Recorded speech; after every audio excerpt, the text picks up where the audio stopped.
We're really, really excited to have our guest speaker today, Dr. Bryce Nelson. And he's going to talk to us about the COVID impacts on our children.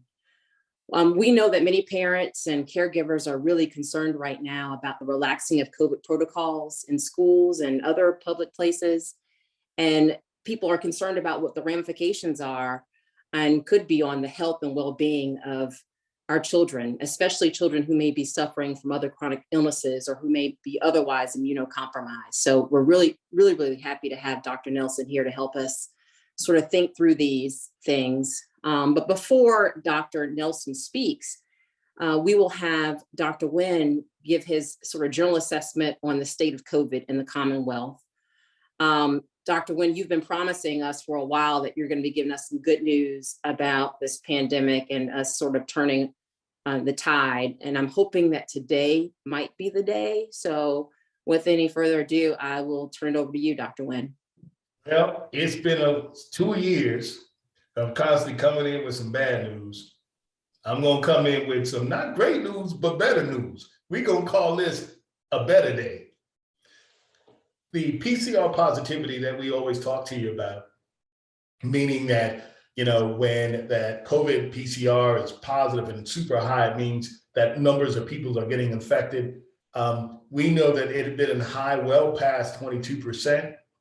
That's now down to under 12, it's 11.7. That's good news. The other good news is that we are certainly seeing, not only in the state in Richmond, but in the entire state, that the levels of Omicron and the infectivity rates of people being infected with COVID has certainly gone down. I think we're in a better spot. However, we've been here before. So this is why I think it's important that we have Dr. Nelson with us today, because from the adult side, it turns out that, as you all know, that while we're getting more people vaccinated, we still have a large number of people who have been resistant to getting vaccinations. As a result of that, just like that donut that Krista Marie Singleton from the CDC once told us, how do we protect our kids? Well, we get vaccinated. Well, what happens when that raincoat and that donut got some holes up in it? We got to make sure our kids are protected. And our 5 and up have been protected. And now we're actually looking at other things to make sure that we can protect our children as much as possible. So without further ado, I'm going to tell you that the news is looking better. I will tell you social distancing. I don't care what nobody says. We got mask mandates, but here's the deal. What the mask mandates and getting rid of that means is they can't mandate you can't wear your mask. If you feel like wearing your mask, wear your mask. There is no mandate against that. So let's keep it real, y'all, and keep each other safe. Social distancing, making sure that, again, that you keep your services and your gatherings together under 2 hours, if at all possible, making sure that you ventilate, making sure that you have good, reasonable cleaning of surfaces. And remember, y'all, using that lemon-scented bleach, you might as well just spit on the countertop, because if it's fragranced or if you got some splashless stuff in your bleach, it ain't working. Regular good old-fashioned bleach or other cleaners. I know this is why Rudene sometimes is like, I can't believe Dr. Winn is saying that. But I cannot believe he said it, but you need to keep it real, right? So people understand like what they're doing that's not really helping the situation. Listen, there are a number of people who show me what they're cleaning with and got scented bleach. I'm like, you might as well just throw that on out. They're like, what do you mean? That's good to make your clothes better, but it's not good for surfaces. Surfaces, regular bleach, unfiltered. Okay, now with that, the PCR rate is going down, things are going down, we got less Omicron. I'm gonna turn the floor over now to Dr. Nelson, and I'm gonna let you know the secret. This ain't gonna be the last time you see him. So Dr. Nelson. So before Dr. Nelson though, so before we go there, we want to take a moment, and again, you're so humble, so you weren't gonna actually intro this, but we wanted to take a moment to share a video that features a very powerful partnership that exists between a trailblazing institution in our community a church known as Tabernacle of Zion Church in Brunswick County, and the medical community with the work of Dr. Winn and VCU Massey Cancer Center and spreading life-saving facts about the realities of COVID and the importance of vaccines. So we commend Pastor Thornhill and his congregation for being really willing partners in this effort to spread accurate information about COVID. And with that, I want to share this video with you. Today we are doing vaccinations for the community. Those that perhaps may not want to get it, those that are struggling with getting it. Sometimes if the venue is at the church, it makes it a little bit more comfortable, more user-friendly, and we try to do everything we can to help the community. Sometimes they have more access to a clergy member and more trust because there is a direct relationship. Even though people may visit their doctors, there may not be quite as much as a rapport as there will be with a person of faith. When we can come together as a faith community with the medical community, then it can dispel some of the misconceptions. And I think when we bring individuals such as Dr. Winn here, it makes a big difference. Brothers and sisters, I present to you Dr. Robert Nguyen. The truth of the matter is you may not believe in COVID, but COVID doesn't really care. I think he eased some tension about the vaccines and COVID. He was very helpful to questions that were asked and just giving information. We got in Brunswick 3 times more people are dying from COVID here than the rest of Virginia. There's probably numbers y'all don't even know. When you can bring it to them in person, it makes a difference. It was vital for him to inform not just the congregants, but to let them know to break down some barriers, some misinformation and miscommunication and misunderstandings as it relates to the vaccination, and he did a phenomenal job. I'm grateful for the opportunity to be a part of a trailblazing entity in the community that happens to be a church. We're always trying to champion not just causes, but situations that rural areas sometimes don't have the opportunity to do. Thank you all for just allowing us to be a partner or to partner with you all. We're hoping that we can continue this process.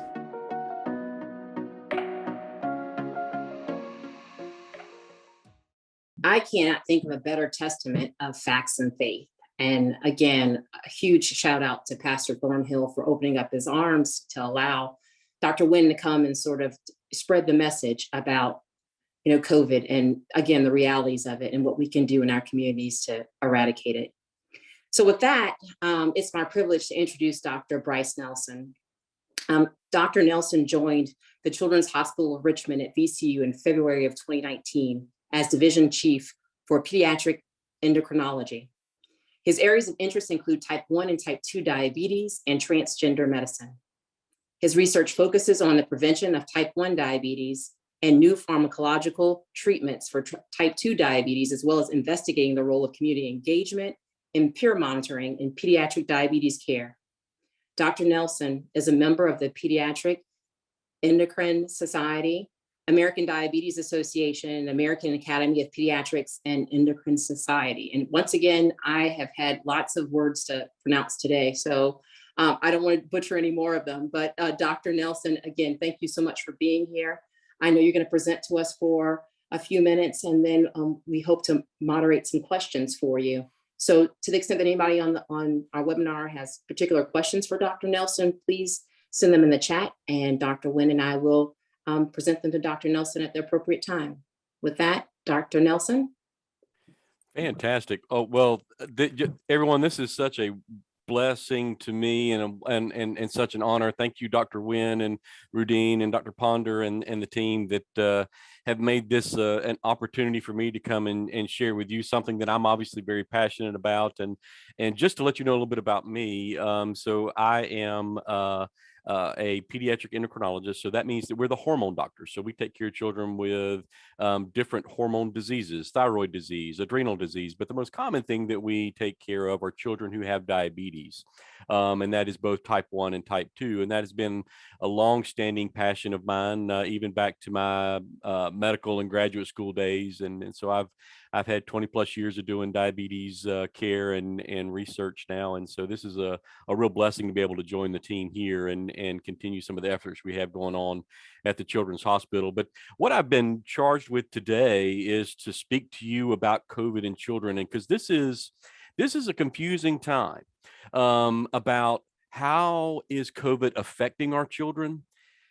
How do we protect our children? How do we deal with all of the information that we're getting from Instagram and from Facebook and from all these different sources that may be a little bit different, and they feel like they're just coming from everywhere. And when you get to the end of the day and at the end of the road, parents just want to do right by their children. That's the main thing. They just want to make sure that their children are safe. They've got a future. And so it's with that backdrop that I think it's important for us to understand what COVID is really doing in children, how the vaccines are helpful, and how we help deal with some of the myths that are out there. And so that's what I hope that I can help provide you here in this time that we have together today. So I'm going to share my screen here because I do have a PowerPoint presentation for us. So for those, this is my family, my wife and my two children. I have a 15-year-old daughter and a 12-year-old son, and this was our first trip to DC together. So we were really excited about that. But this is really what I want to talk to you about today. As we talked about, I'm going to talk to you a little bit about the trends of COVID here that we see. How do we take care of children who are unvaccinated? Because this is really up until later in 2021, we didn't really have vaccines available. So we're just now coming to where we're having vaccines available for more and more children, but we still have a group that is unvaccinated, our children less than 5 years of age, to try to see if we can dispel some of the myths about reproductive health, because this is one of the things I hear from parents a lot. They're real concerned about the effects of this long-term on children for the vaccine, as well as on their ultimate reproductive health, because, parents want to be grandparents. And so they want to make sure they're doing things that are right for their children long term. And then I want to take a little bit of time just to talk to you about some of my area of specialty with diabetes and how we know how COVID may be affecting those children who have chronic diseases like diabetes. So this is just a breakdown here for you of some of our local numbers. Now I'm just showing you some of our data here this is from the Virginia Department of Health. Y'all probably seen this several times, but this is the most recent breakdown and shows you the cases by age in Richmond. So I'm just showing you our local area here. And so you can see that in Richmond, we've had about 7,400 children diagnosed with COVID-19 through the pandemic. And in Richmond, we've had almost 50 children hospitalized with that. And unfortunately, we've lost about 4 children here just in Richmond. Now, when you look at that over the state, that's certainly considerably higher. And now these numbers are not near as high as what we see in adults. But what I always tell people is that one death in a child is too many for me. So these are, and especially for an infectious disease, that we know there are ways that we can prevent hospitalizations. There are ways that we can prevent death, and also ways for us to help provide better protection for other family members, because we know children can be asymptomatic carriers. And so I think that that's something important for us to be able to think about with this. But just like in adults, children can have severe disease with this. We see this. We're seeing this in our hospital. And it typically is in those children who have underlying medical conditions. Now, because we're a safety net hospital and because we're a highly specialized hospital, we have all the pediatric specialties you can imagine at the Children's Hospital. We see children with very special healthcare needs. So we see children with different genetic diseases, neurological diseases, heart disease, other metabolic diseases like diabetes. And one of the things that we know, just like in adults, is that certain chronic conditions like obesity, like diabetes, asthma, sickle cell disease, immunosuppression are particularly high risk. And I've got this graph for you here on the right because I wanted to point this out. So this is data from COVIDnet. So this is from the CDC that they've been collecting over time. And this is a breakdown by percentage of what chronic conditions are associated with COVID-19 hospitalization in children. Okay, so this is all our children, and so this is nationwide. But look what you see here. So just like I was pointing out, asthma has a very high percentage of children who are hospitalized, But please notice this. So actually the most significant risk factor that we see in children is obesity. And so this is something that we see that is in many of our minority populations. We see a greater risk of obesity, and in populations that are already at greater risk for developing COVID-19. And it is more associated with more severe disease and hospitalizations. And what we see outside of COVID, I would tell you this too, the little preamble, we had about a 50% increase in the number of children we diagnosed with diabetes this year. And the rise in that was predominantly type 2. So the adult onset, we're seeing much more of that. We're seeing dramatic rises in weight in children, just because they're at home, eating habits are different, they're not active. It has created a pandemic of weight gain in children. We've had a pandemic of mental health disease in children. And so this has been much more than just COVID-19 infection. This has affected children's healthcare across the spectrum. This is giving you an idea of what hospitalizations in children have looked like over the pandemic. So this graph is showing you in the yellow and brown graph here. So these are our children ages 0 to 4, and this is nationwide data. So this is not specific to Virginia, but this is across the whole country. This is from the CDC. And our grays are children age 5 to 17. And so you can see here on the left, it's case counts starting from March 2020 all the way to this past week, February 2022. And so you see here, this is that first initial alpha wave that we saw that first spring. And then we did reasonably, and there weren't that many cases in kids. So this was predominantly in adults. We weren't seeing that many. We didn't see many kids here locally in Richmond and in our hospital. And then here's November 2020. This is when the winter surge started. Okay, so you can appreciate that we started to see more children. And remember, go back to that time. This is when we were just starting to vaccinate, and only people 18 and up were vaccinated. So we started, and I'm going to hammer that point is that COVID likes to find the unvaccinated. It spreads by finding the unvaccinated. It mutates by finding the unvaccinated. It changes by finding the unvaccinated.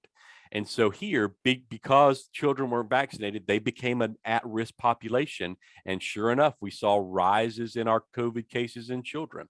And so to where even in that, we were seeing about 100 hospitalizations there a week at the peak. And then it really kind of slowly tapered off over that next spring. It really kind of took a while for this to come down. And then we got into the summer months, and then we hit the Delta rise. So this is that summer Delta rise here that we're seeing. And this was where we really saw a dramatic rise in childhood infection with COVID-19, because at this point we could vaccinate our the 12-year-olds and up, but we still weren't protecting our youngest children. And so that's what I want you to appreciate. Look how these yellow bars, these are our youngest children. There's more young children getting COVID-19 and being hospitalized. Remember, this is hospitalizations. And so we're seeing a lot more of that. And then again, we didn't come down that much off this Delta wave in children before here we are at Omicron. So here we are in November and December, and then look at this just dramatic rise with Omicron. So this has been the biggest wave to affect our children, is this most recent wave. We've seen that in our hospital. We had more children in our hospital than we ever had before. Matter of fact, it was the first time in our hospital that we couldn't help cover the adult hospital. And previously, many of the pediatricians and pediatric nurses were helping cover the adult hospital just to give them backup. But we were having so many children, we weren't able to provide that support as well as easily this most recent wave. And again, now we can vaccinate from 5 years and up. But where are you seeing that dramatic rise in hospitalizations? It's in our children less than 5. So it's the last group that we don't have vaccinated. Now the CDC, so the Pfizer has done some preliminary studies in vaccinating that age group. They had presented to the the FDA, but currently it's on hold. So we don't have a vaccine available for use in that age group still yet. So it's incumbent, and that's why it's so challenging at this time, because as we all know, there was new legislation that was signed this week that made masking optional in our school system. So prior to this, our schools were held by the current law that required school boards to follow the CDC guidelines, which still do recommend masking in public in schools. And it's federally mandated to mask on any kind of busing or public transportation. But this is particularly concerning about what we have going on now. Now, it is coming down, just like Dr. Nguyen said. I'm happy that it's coming down. This is great. But again, look at these numbers. Our numbers that we have here are still about as high as we were at the peak of our Delta wave this past summer. So we're not down completely yet. We're doing better, just like Dr. Nguyen said. We're doing better, and I'm happy about that. But we still got some work to do. We're not there yet. And we know in kids that it's just like adults, that the unvaccinated are at greater risk for hospitalization and even death, and up to an older a tenfold, just like we see in adults. This came particularly noticed with that Delta wave this past summer. And so how do we help the unvaccinated children? Well, one, continue to work with families about getting them vaccinated. That's something that I take upon myself as I'm seeing them in clinic, is if they're not vaccinated, always taking that opportunity to explore and try to find out why they may not be vaccinated. And what I've always found to be important, just as Dr. Winn was saying, is open my ears. And so that I can hear, what are their concerns? Why are they concerned about having their child vaccinated? Because I come from it knowing that parents want to do right by their children. And so I want to help them do that. And so part of my role is to not admonish, but to educate. Because I think through that, we can help our families come to terms with doing this, because I believe that they want to know this. And I've convinced several families. Some I can't. I've been unable to do that. And so I look at that as, I'm going to try that again another day and see if I can try again. Persistence and patience gets you to the end. But the key to this is still masking, social distancing, getting vaccinated. Getting vaccinated is probably one of the best protective measures we have for our children, getting them vaccinated. And for those children less than 5, it's still masking and providing that social distance, trying to be outside whenever you can, which for kids is great. I want them outside. Let's get outside and play. Go play with the kids. Go play some baseball. Go play some soccer. So it's a complete myth that kids don't get COVID-19. We know that that we've had over the country 200,000 cases per week at its max. We've had over 500 children die in the United States. We do see hospitalization with this. The other thing is we're just now learning some of the long-term symptoms, right? And we don't know all those yet in children. We're just learning them. One of this particular rare but very life-threatening is this MISC, so this multi-inflammatory syndrome of children, that can present up to 3 or more weeks after COVID infection, and often is presenting in parents that they never knew their child had COVID. And this can lead to multi-organ failure, lung failure, kidney failure, and it's led to 59 deaths across our country. And we've actually lost one child here in Virginia. So with regards to fertility, this really all started with, there was concern that the spike protein that's used, that was used to develop many of the vaccines, which is on the virus particle, shared some similarity to certain proteins that the placenta experience or expresses, and that theoretically could provide some risk and some problems with pregnancies. Now, what we know is that the vaccine trials, women became pregnant during those vaccine trials, and they never had any problems. We know that spike protein also shares similarities between other proteins that our body has, and we don't have any immune response to those. Okay, so but all it takes is a little bit of hypothesis and just a smidgen of truth that it can be blown up, right? And so, and because that creates concern, we don't want to harm our reproductive health. So there's some of the false claims that countless women have had pregnancy losses after vaccines. You'll see that on social media. That unfortunately is not true. There have been multiple studies now that have shown no differences in pregnancy rates, neonatal outcomes. We haven't seen increased premature births. We haven't seen increased stillbirths, and women are still being vaccinated, and we aren't seeing any differences with that. There's concern that this protein can cause more long-term problems with menstrual cycles. Again, we haven't seen any evidence of that. Or there's also concern that the virus particles or that mRNA strand can get embedded in our reproductive organs. There's been the initial initial pharmaceutical studies in rats. So there was a little bit that showed up in the organs, but we didn't really see any of the protein. And that all of that eventually the body gets rid of anyway. So we haven't seen any evidence of that actually being held in any reproductive organs. So we just don't see that. What we do know is that the vaccine components don't cross the placenta. We do know that they don't impact the reproductive organs or the person's ability to conceive. We haven't seen any rate differences in the rates of pregnancy or neonatal outcomes, but we do know that the children who get vaccinated are less likely to be infected. They're less likely to be hospitalized. They're less likely to need to be in intensive care and require ventilation, see premature delivery, or even experience death. We've had very similar results in children as we have in adults with that. And it doesn't cross into breast milk. That's the other thing that we don't see. So it is completely safe for moms to breastfeed after vaccination. And so vaccination really gets to this, to me, the idea of service and what is my civic duty as a member of my society and the society that I share with all of you.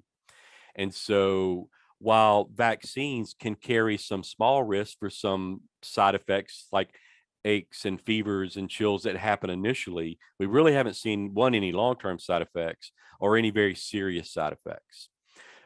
So though that little bit of risk, if I can take that on so that I can protect myself, but more importantly to me, can I protect you, or can I protect my children? Can I protect my grandparents, your grandparents? Then I'm willing to take that on an individual level, and encouraging other people to share in that with me, to take that on an individual level, so that we as a population create a fence and a barrier that the virus can't penetrate. Just like Dr. Winn was talking about that raincoat, let's fill up the holes. And vaccines help us do that. Because if we as an individual take that on as a service to one another, just like when we wear the mask is a service to one another, is how I see it and how I see it for the children. So the vaccine, as I've said, is very safe in children. We know that in the studies, it was 100% efficacious, meaning that it prevented infection. We had a robust antibody response similar to the adults. We haven't seen any adverse side effects in our 12 to 17-year-olds with this. There's been some mild adverse events, as I mentioned, some of the fevers and the chills and the muscle aches that you can get with this, that you can get really with any type of vaccine. The children were approved, as I mentioned, to receive the 2 doses of Pfizer, and they've recently been approved for the booster as well. The Moderna is still only approved for over 18 and Johnson & Johnson over an 18. So Pfizer is really the main one that we use in children.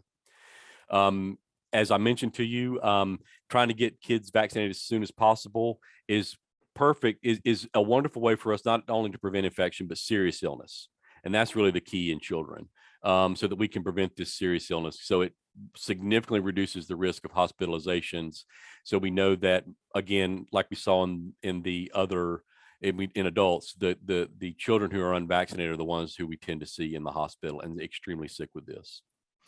It was recently approved in October. So that is just a few months ago that we were finally able to use this in children over the age of 5. They tried 3 different doses, and it seemed that the smallest dose was actually safe and effective. So it's now been approved for emergency use by the FDA as of October. But as you know, our rates of vaccination in this group is still relatively low. We're getting better, but it's still relatively low. But this is just showing you some of the data. So you can see here, so this is from the study, and this is from that study for the children 5 to 11. It prevented infection in about 91% of children vaccinated. And so that's what you can see down here. Look at that flat line. That means that there was very few children getting COVID-19 who received the actual vaccine in the study, as opposed to those who received placebo, you can see that there was a pretty significant increase in COVID-19 infection. So look at the big difference between these two graphs. So that it was extremely effective in terms of preventing infection. And the way I put that into perspective is, remember, the flu shot that we take every year, from year to year, it's only about 60% effective in terms of preventing flu infection. But yet we still do it because that prevents hospitalizations, that prevents deaths. And it's a wonderful thing for us to do as a society to protect our fellow persons in society. And this looks to be even better. It was extremely safe for us to use in those children. There had been some concern about some of the cardiac effects, which that we see only in about 1 to 2 children per million. So that's exceedingly rare. So just to give you an idea, I am more likely to see a child born with diabetes, which has an incidence of about 1 in 100,000, than I am to see a child with myocarditis as a result of the vaccine, because that incidence is about 1 in 100,000. And I've seen, in my going on 20 plus career, I've seen 4 children with neonatal diabetes. So just to kind of put that in perspective, that's certainly a rare a side effect we want to know about, but it's exceedingly rare. We know that the bad people worry about long-term side effects. Well, one thing we know is that we haven't had a vaccine yet that has had long-term side effects. We just haven't seen that. And it doesn't really make much sense the way these mRNA vaccines work. It's just a signal to tell your body how to make that protein, and the mRNA is long gone. Your body just chews that up and gets rid of it. It just provides the signal and the blueprint. And so we just don't really see any of that. And you would expect that the significant rare side effects aren't going to be things you're going to see down the road, long term. They're going to be things that you're going to see early on in 6 to 8 weeks. So it just is scientifically, it just hasn't made much sense that we're going to see that. And if anything, you're more likely to have effects from COVID-19 long-term, more likely than you are to have any kind of long-term side effect from the vaccine. So when you look at the risk-benefit ratio, it's actually probably safer to do the vaccine than to risk infection and those long-term side effects. So another thing that I talk to families about. But I'm also honest. I don't have a crystal ball. I don't know for sure that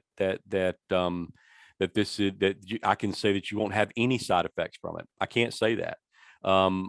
They tend to be minimal and safe, but the side effect that we really want long-term is that long-term immunity, because that fills those holes in the raincoat and that builds that barrier against this virus. Now, with regards to children with diabetes, we know that this has been a significant impact on them. As I was mentioning earlier, they're at greater risk for having more severe illness. I've had more of my children admitted to the hospital with COVID-19. They have to be admitted for more severe complications. So they are more likely to be admitted in diabetic coma. So diabetic ketoacidosis or severe hypoglycemia. We unfortunately lost one child during this last year related to some of this. If you have been reading and seeing things on the news, it made a lot of news that the CDC had released a report that there may be an increased risk of children developing diabetes after COVID-19 infection. I put a question mark here because I don't know how true those data really are.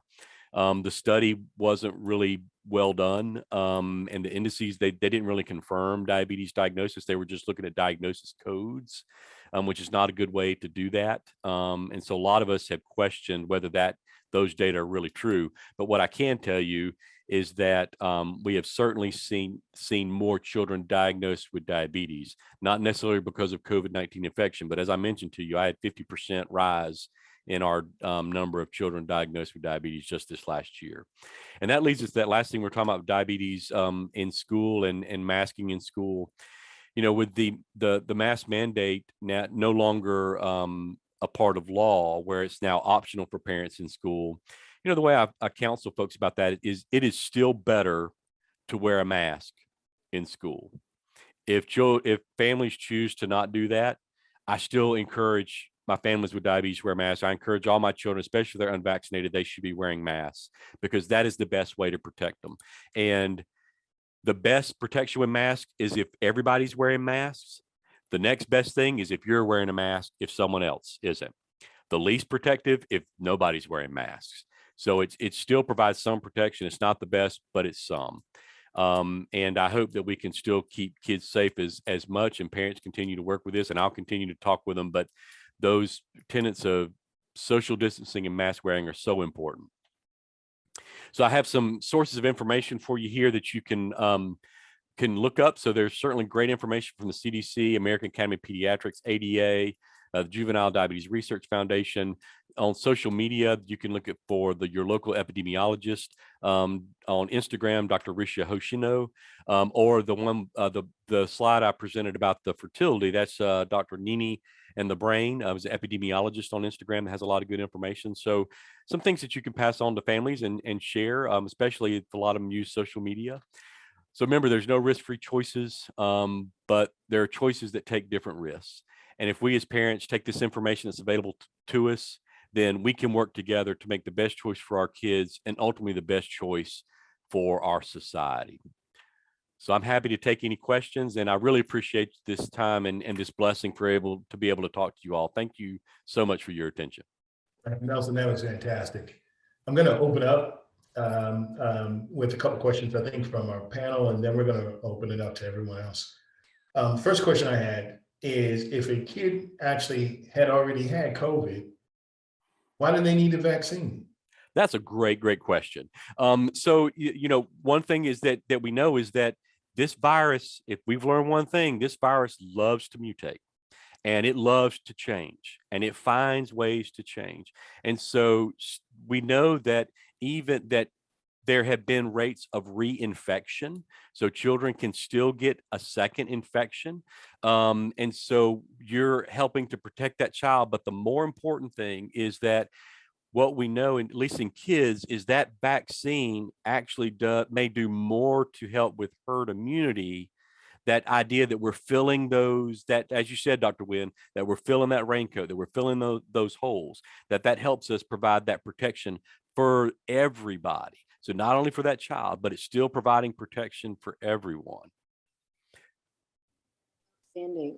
Again, Dr. Nelson, I really would like for you to share these slides with us so we can sort of publish it and make it available to our folks. Happy to do that. Happy.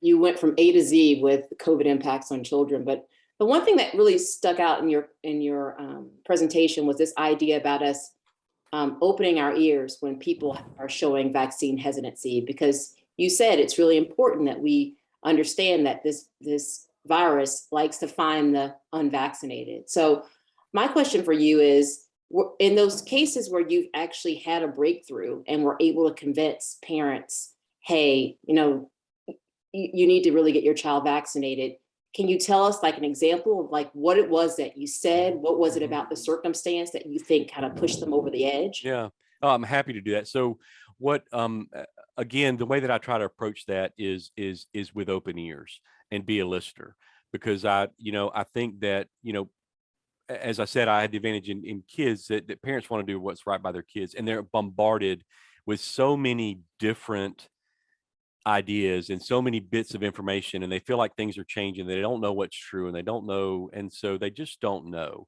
And so the natural tendency is, well, then I'm just not going to do it. I'm just not going to put my child at risk. And so where I have found success, this is actually a clinical trick. Dr. Winn might know this. I mean, it's something we call motivational interviewing, and it's trying to understand where they're at. So where are they in stages of change? Meaning that, are they absolutely not ready to listen to anything that I would potentially have to say?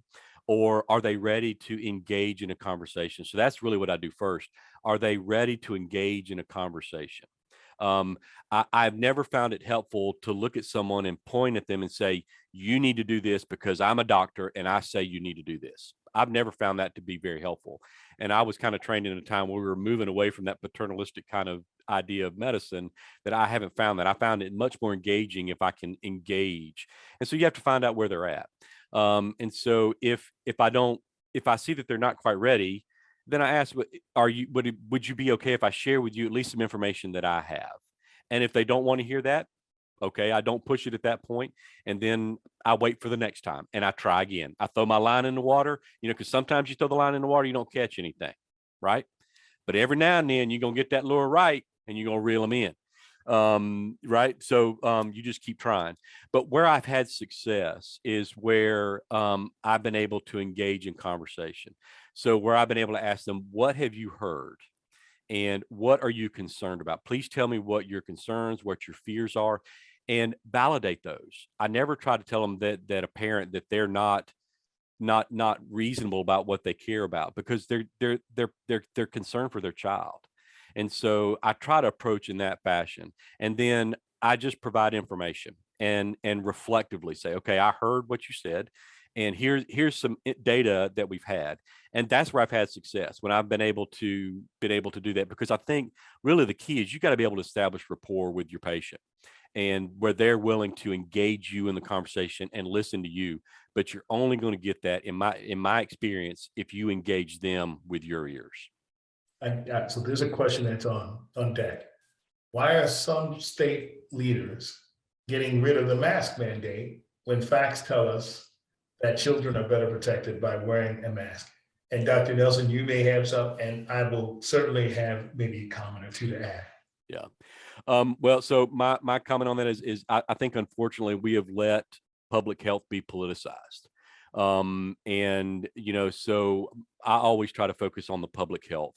And whereas our political leaders, there are multiple things that I think that they're looking at. Now, I'm not a political leader, so I can't be in their minds. But what I would say is, I've seen it. Our governor made a campaign pledge to do this for his constituency, and he did that. Now, the thing that we know is that when you poll people, 2/3 of the state actually support mask mandates for children in schools. So it's we're in this dichotomy where we're letting political promises and political divide make decisions that are not really what the majority of parents want.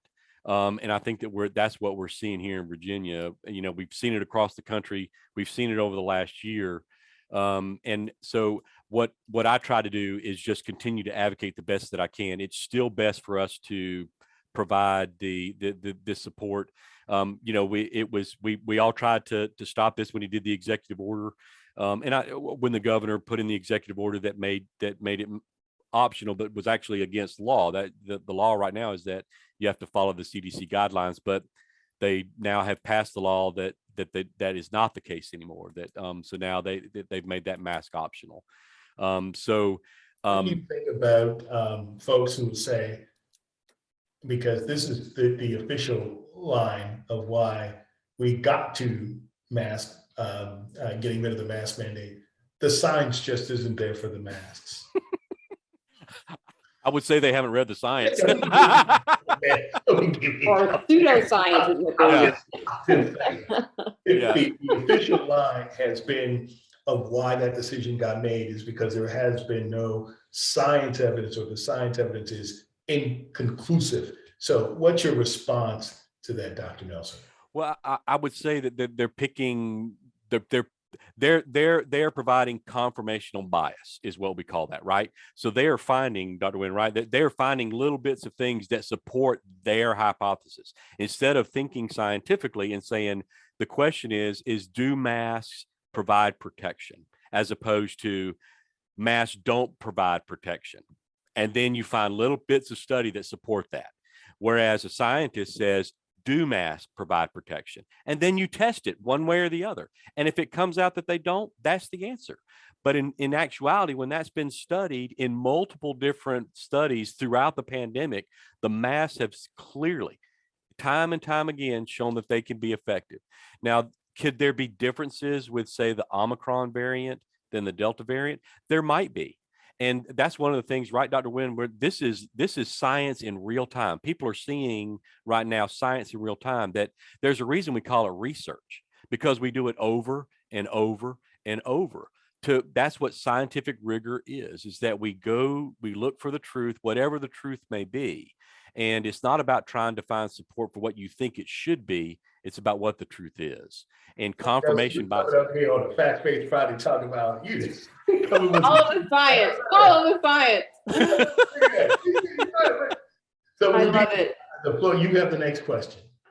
No worries, no worries. So one of our guests has asked this question, because you mentioned sort of a rise in incidents of mental, illness and emotional illness. But so what advice could you give the parents who are talking to their kids, their at-risk kids, about what to say to others that might bully them or make them feel bad just for continuing to wear their mask? And my 9-year-old and 15-year-old religiously wear their masks at school. So I get it. They might get some blowback from their peers, but what would you advise their parents to tell them? Well, so one thing I advise is parents keep an open conversation. Make sure that you're communicating with your children, and make it to where they're comfortable talking to you about that. Because the more that they don't talk to you about it, the more likely those anxieties are to build up, and then things start to spiral out of control.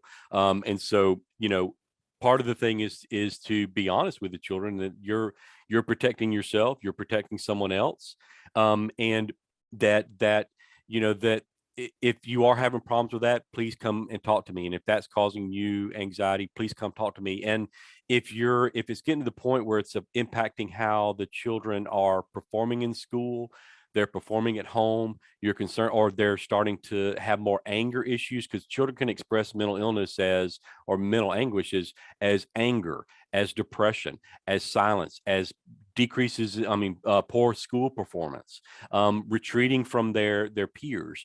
So just being cognizant of those things can be, that they can be around, and get them in to help quickly. So speaking to your pediatrician as soon as possible. And we do have challenges trying to get children into this resource, but actually Virginia as a state actually has a safety net where there is a statewide consortium that pediatricians know about, that if they can't get someone in locally, there is a mental health provider they can contact, and they can arrange video visits. And so it's wonderful access that we have here for children.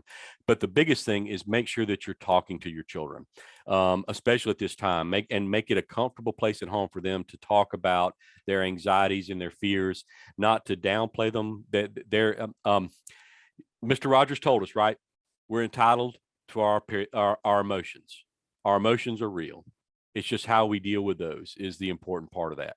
And so making it a safe place for the kids to talk about those at home. You're going to be back, man. We got you on obesity. We got you on some other things here. But here's a question. Yep. Are there any educational resources on COVID-19? This is a great question. Aimed specifically at kids that you would recommend? Oh, absolutely. So when I share my slides, one of my last slides had some of those agencies for you. So the CDC has some wonderful things on children. There's actually in their data section, there's a specific section about pediatrics. Looking at the American Academy of Pediatrics has a lot of good information about COVID in children. Looking at the Children's Hospital of Richmond website, we have a lot of information that you can look at. There's a lot of videos. You can follow the Children's Hospital on Facebook.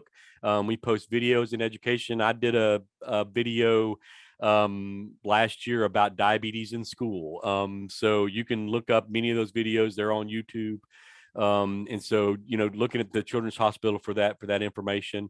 With regards to diabetes, the American Diabetes Association has a whole section on COVID-19, and also in the school system, the JDRF. And then I also mentioned some of the other, there's some good, the local epidemiologist and some other Instagram resources that people can look at. So Dr. Nelson, I know we only have 7 minutes with you, probably like 5, right? Because we try to wrap this up early, but I have like at least 8 more questions, but I'm going to ask the last question that came from one of our listeners, or viewers, excuse me. With the mandates gone, do you think we're going to have a period of time where we have to go back to quarantine again? So they want you to pull out your crystal ball here to sort of predict what you think is going to happen with the relaxing of the protocols. Or do you think that there'll be enough people vaccinated that will be able to combat this with those that are vaccinated and those still wearing masks? What do you think? If the next mutant comes through, well, yeah, Omicron, and we get some MIN or whatever, the next mutant comes through, and we relax it, what's going to happen? Do we have to go back to quarantine, or can we just put the mask back on and just keep it stepping? Yeah, well, I hope that's what's going to be. I mean, the thing is, and I think Dr. Winn will tell you this too, we just don't know. I mean, because it's all going to depend on what the next variant is going to look like. My hope is that, you know, as long as we keep getting vaccinated, we keep trying to get the cases down and there's not as much community spread, then the virus doesn't have a chance to mutate. That's why Dr. Fauci always says, get the virus cases down, because if we start which we're kind of doing it right now, you know, I told you that our cases are about where we were maximally with the Delta wave, and we're starting to lower the mask use in schools. So I am a little bit concerned about this, because if we start letting up when the community transmission is high, the virus then can start moving, and the more it can move, find the unvaccinated, it can mutate. The more we let it move, the more it'll mutate. And so as we got lucky this time that we got a bit highly contagious one, but it didn't cause as much severe disease. Now we still saw it because so many people got infected. And we started seeing it again in our older population where they were more affected again, which we didn't see as much in the Delta wave. So, you know, I think it's just going to depend. I wish I could have a better answer for that, but my hope is that we won't ever have to go back to quarantine. I foresee that's a hard thing for society that we would go back to. It's going to have to take something serious for us to really go back that. At most, maybe more masking.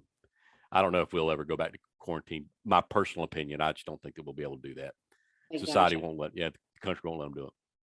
So I said that was my last question, but you said something in your presentation that I think we need to underscore, and that was the 50% increase in type 2 diabetes amongst children.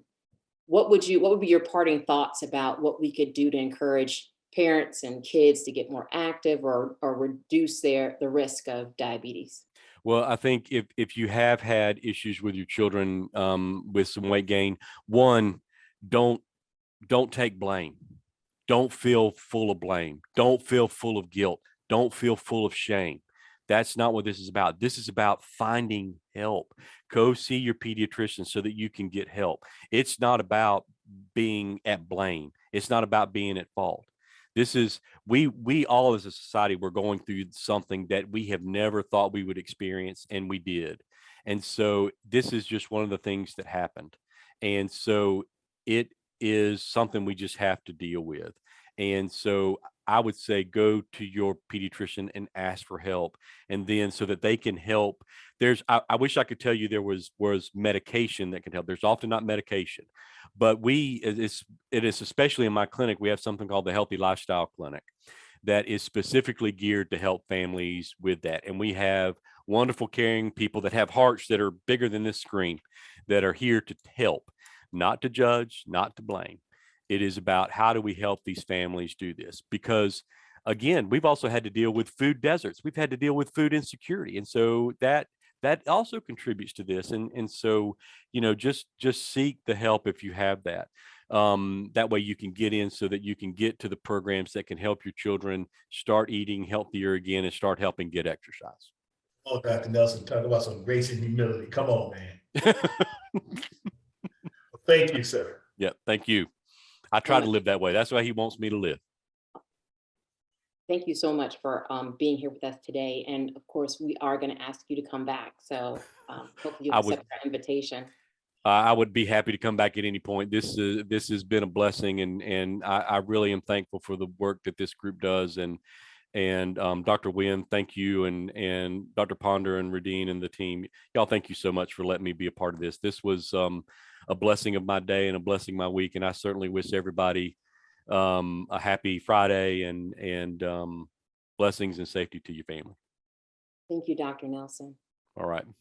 So our next Facts and Faith Friday session will be a closed session for our pastors and ministers and lay leaders, and that'll be on Friday, March 4th.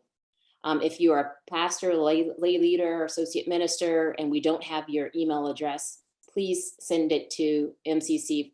I think it's factsandfaith@vcuhealth.org, but hopefully someone will correct me and put it in the chat. They're going to read it in the chat for sure. Oh, MCC factsfaith@vcu.edu. And our next public session will be Friday, March the 18th, when we talk about the impact of COVID-19 on the state of our financial health. I hope that you continue to keep Pastor Gray in prayer. And also Dr. Debbie Bryant, whose son has been ill. And just as a praise report before I turn it over to Dr. Ponder, I know many of you have known about my own sort of journey with breast cancer. And I am happy to report that this past Wednesday was my last infusion treatment. And so, yeah, after a year of treatment. So there you go. It kind of blindsided me, but the day came and I was brought to tears. But again, God has been merciful. And I thank you all for your support. And with that, I'm going to turn it over to Dr. Ponder. Amen. Amen. We again celebrate God's healing touch on your body. Amen. God bless you. Again, thank you, Dr. Nelson. Thank you, Dr. Winn. Thank you, Attorney Haynes. And we lift Pastor Gray in our prayers. Let's pray together. Again, to God, we thank you so much for this information that has been shared on this day. Information is help for us. Information provides the opportunity to make decisions. Information that is credible can make a life-changing decision for us. And so we are grateful, dear God, for information that is credible with integrity so that we can decide how to move forward in our lives. Help us not only to be concerned about us, but to be concerned about our neighbors. So we thank you again for this platform and for those who are responsible for bringing it together. Dismiss us now. Again, we pray in Jesus' name. Amen. Amen. Thank you so much, Dr. Ponder. Thank you Have for a wonderful week, everyone. Dr. Ponder, as always, appreciate you, man, for setting off our Friday the right way. Thank you. Appreciate you so much. Have a great week. Take care. Bye-bye. Thank you, Dr. Nelson.